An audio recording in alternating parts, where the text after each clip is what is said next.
Assalamualaikum warahmatullahi wabarakatuh. Om Swastiastu, Namo Buddhaya, salam kebajikan. Sahabat-sahabat dimanapun juga berada, selamat pagi menjelang siang. Masih ingat ya dengan yang namanya Ferdinand Hutahian? Dia dulu adalah politisi dari Partai Demokrat yang kemudian pindah ke Gerindra, tetapi sepertinya di Gerindra tidak mendapat posisi apa-apa, lalu pada akhirnya hengkang ke PDIP. Jadi Ferdinand ini kutu loncat, orang yang gagal berkali-kali, karena di Demokrat pun juga tidak dapat posisi apa-apa.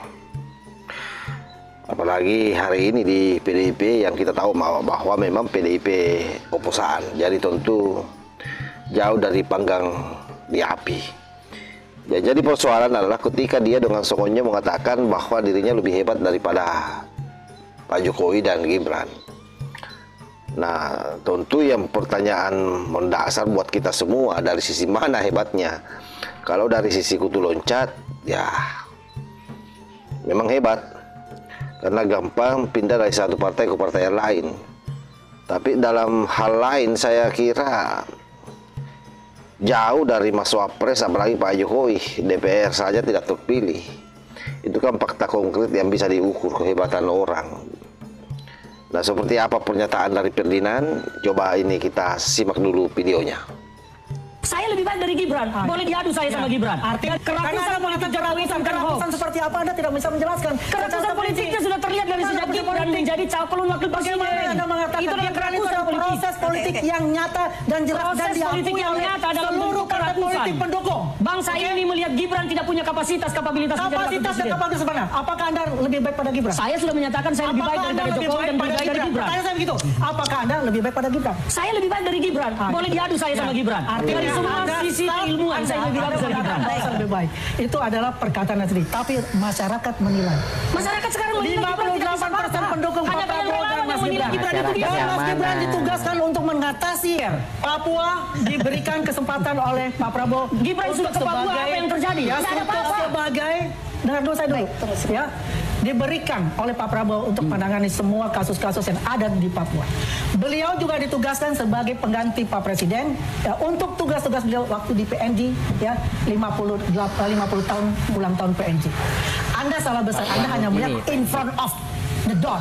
Tapi Anda tidak lihat dari backdoornya seperti apa hubungan beliau dengan Pak Prabowo. Itu kan klaim kalian. Itu klaim kalian. Kalian saya klaim.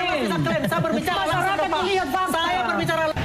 Jadi buat saya, Ferdinand ini tidak menyadari bahwa dirinya ditonton oleh seluruh rakyat Indonesia. Dan saya yakin banyak orang yang kemudian menghujat dia ini. Sebab di partai PDIP dengan banyak kader, saya rasa kader militan pun tidak ada yang bisa menyamai Pak Jokowi dan Gibran. Faktanya hari ini Gibran jadi wapres dan Pak Jokowi pernah menjadi presiden 2 periode, yang menandakan bahwa dia adalah salah satu kader terbaik di masanya di PDIP. Jadi pengakuan Ferdinand ini saya kira omong kosong saja, makanya langsung ditabuk oleh Andi Aswan dengan segudang prestasi yang dia paparkan terkait dengan Pak Jokowi. Jadi dia kurang lebih dengan Roy Suryo, sahabat ya. Baru-baru ini Roy Suryo kembali lagi melontarkan tantangannya terhadap Lina Lim.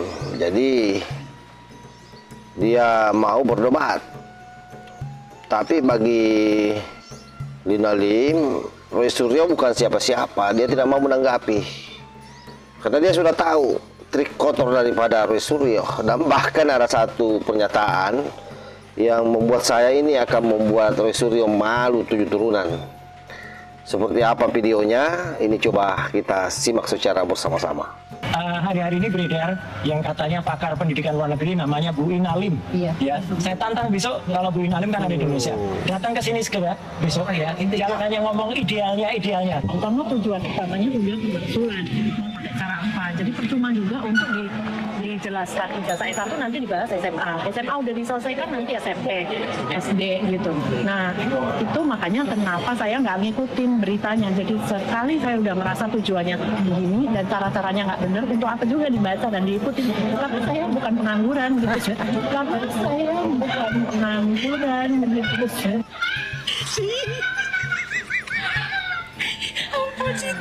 Literasi bangsa kita ini harus disadari memang masih rendah, mudah termakan disinformasi, belum bisa memilah-milah mana yang benar, mana yang itu disinformasi.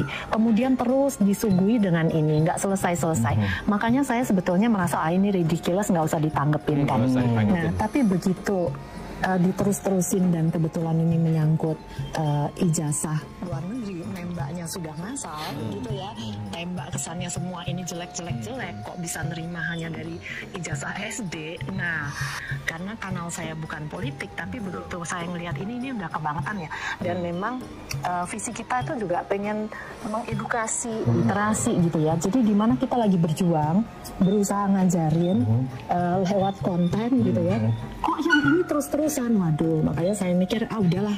Dan itu kebetulan sebetulnya. Saya nggak ngikutin kan sebetulnya karena saya sibuk. Cuman lagi lewat, suami saya lagi nonton yang bagian itu. Jadi saya nggak dengerin full, hanya yang bagian itu. Ini kan nggak masuk akal, SMA kok disamakan dengan perguruan tinggi. Nggak bisa jelasin. Jadi saya pas lewat, saya bisa tuh jelasin. Akhirnya saya langsung bikin kontennya. Jadi hanya spesifik itu. Yang lain-lain sih saya nggak peduli. Pokoknya bagian ini Anda udah melakukan disinformasi. Kemudian saya temukan hal lain lagi.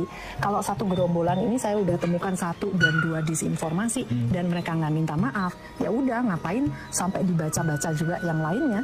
Karena niatnya berarti sudah negatif, udah sengaja. Kayak misalnya saya kemarin juga dikasih ini bagaimana Bu Ina, ini benar nggak sih Permendikbud 50 tahun 2020 tentang penyetaraan ijazah. Nah, makanya saya juga nggak mau diajak debat langsung, karena kalau mencari kebenaran itu tidak bisa melalui debat. Nah, misalnya debat langsung, kemudian lawan debatnya mengatakan menurut Permendikbud 50 2020, kita kan nggak mungkin hafal semua Permendikbud. Nah, jadinya tidak mengedukasi masyarakat, nggak sempat ngecek. Padahal untuk mendidik netizen, generasi muda berpikir kritis supaya nggak kena DFK, begitu setiap kali kita mendengarkan argumen seperti itu, yuk jangan ditelan mentah-mentah, gitu kan? Yuk kita search, kita browse. Begitu dimasukkan Permendikbud itu, toh memang langsung kelihatan itu bukan tentang penyetaraan ijazah, tentang PKL gitu. Nah, jadi kan dari situ aja ini dikoreksi, berarti niatnya memang sudah disinformasi gitu. Udah berikutnya ya udah nggak usah didengarin. Yang punya niat busuk udah move on gitu. Kalau nggak produktif. Bahkan kalau menurut saya nggak setuju kalau gerombolan ini terus mempertanyakan ke Kemendikdasmen. Akhirnya juga nggak produktif. Saya sempat melihat kapan saya bisa minta Senin ya Senin. Akhirnya orang Kemendikdasmen ini nggak kerja kan. Betul. Padahal ini sudah diverifikasi dulu kan sebetulnya. Iya, KPU sudah verifikasi, yaitu tugasnya gitu. Kemudian Kemendikdasmen waktu itu petugasnya pasti sudah mencetarakan, sudah melakukan itu. Nah, jadi saya yakin ya waktu itu KPU ya pasti sudah melakukan beberapa lapis pengecekan, dan sekali lagi yang paling penting ijazah terakhirnya kan, bukan yang sebelumnya. Yang penting yang sebelumnya udah ada dan universitas yang kredibel di luar negeri toh mengakui, berarti apalagi mereka lebih ketat, nggak ada jalur bayar ya, nggak kayak di kita. Ya makanya menurut saya menarik kesimpulan, ya udah nggak usah digubris, kalau nggak kita dibuat nggak produktif. Tiap kalimat kita disuruh ngomentarin, tiap kalimat mereka ngeluarin disinformasi kita suruh klarifikasi. Akhirnya kita sibuk hanya klarifikasi. Ya, dan kita menjadi tidak produktif. Nggak produktif, nggak kerja, nggak maju-maju. Negara lain udah berinovasi, kitanya ngurusin ijazah. Berarti ini memang parasit di tengah masyarakat. Betul, makanya menurut saya udah harus. Saya juga harus ikut ambil bagian sebagai kewajiban warga negara juga ya. Dan saya ingin edukasi netizen juga ya. Sebetulnya kalau orang-orang yang melakukan DFK mencari perhatian, mendingan kita itu move on aja lah, cuekin, nggak perlu setiap kata setiap ini ada lagi ngeluarin. Habis tadi SMA kemudian SMP kan dikeluarin lagi, kemudian kita sibuk lagi membahas. Kesenangan sebetulnya mereka itu. Jadi kenapa saya mau hadir di sini, tujuannya untuk mengedukasi netizen, orang-orang seperti gerombolan apa tadi RRT gitu ya. Nah, itu tuh akan selalu ada di dunia politik, akan RRT selalu ada. Karena menurut saya politik itu memang bersaing, tapi harusnya jangan sampai DFK bersaing sehat dong, kayak di dunia kerja lah. Dan apalagi sudah ada intimidasi. Begitu saya meluruskan, itu udah nih, termul baser. Seolah itu kan intimidasi.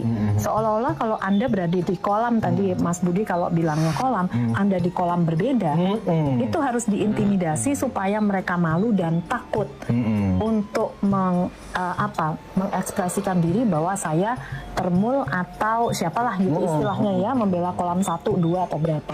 Nah, itu bentuk intimidasi. Tapi yang terjadi sekarang bukan itu. Yang terjadi sekarang kayak nakut-nakutin gitu. Memaksakan. Makanya ya saya jawab aja, kalau dijawab termul ya akan terima kasih saja. Yang meluruskan. Nah, itu yang mesti kita banyak amplifikasi ya. Jadi makanya saya berterima kasih nih Mas Budi ngasih saya kesempatan jadi bisa lebih luas. Sama-sama Bu Ina. Jadi memang cara menghindarinya masyarakat ini agar tidak juga terkontaminasi pikirannya, sudut pandangnya, cara yang paling efektif udah ketahuan nih, mereka punya agenda settingnya adalah menjelekan, ya kan, mendowngrade. Hindari saja Bu ya. Hindari saja, cuekin aja. Karena orang ini sudah nggak mempan dengan penjelasan seobjektif apapun, sudah nggak mempan dengan bukti-bukti yang valid pun mereka sudah nggak mempan. Tidak mencari bukti, tidak mencari kebenaran gitu. Jadi makanya ada buku di The Art of Logic yang mengatakan ini membahas soal debat ya.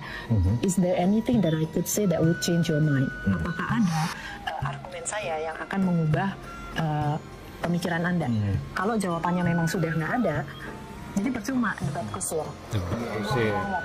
Jadi makanya kita melihat sejarahnya dulu mereka melakukan DFK sudah berkali-kali, udah nggak usah dipercaya, ngapain juga debat, gitu ya. Meskipun ya udah diserang, saya takut. Ya berarti cuma bisa 2 variabel Anda berpikirnya. Kalau nggak mau debat itu hanya berani apa takut? Enggak, saya nggak ada waktu memang. Nggak ada gunanya. Karena kalau kita sudahnya, ya maksudnya saya beruntung sudah aktualisasi diri, gitu ya. Saya udah aktualisasi diri, sudah happy, nggak mencari panggung, gitu kan. Jadi hanya pengen berdampak, meluruskan, mengedukasi, gitu. Jadi bukan sekedar mau tampil, mana yang nanti ada fungsinya. Jadi makanya saya mau hadir di sini karena ini ada fungsinya untuk meluruskan dan mengedukasi netizen. Tujuannya tetap bukan menjawab gerombolannya RRT. Orang kayak gitu tetap ada lah, cuekin aja. Tinggal kitanya memilah. Nggak mungkin kita menghilangkan, menenggelamkan orang-orang yang berniat buruk ini, nggak bakal. Jadi tinggal kitanya aja yang bisa milih. Sudah lihat kan bagaimana kedua video itu, baik dari Ferdinand maupun dari Roy Panci. Yang paling memalukan sesungguhnya adalah Roy Panci. Kenapa? Karena so tahu. Tentunya yang selalu ditemani berdiskusi adalah orang-orang yang sabar. Tapi ada solusi yang menarik dari Mbak Lina Lim ini. Dimana orang seperti Panci ini kan memang tidak mencari kebenaran. Jadi siapapun yang ditemani berdiskusi pasti dia akan ngeyel, mempertahankan pendapatnya.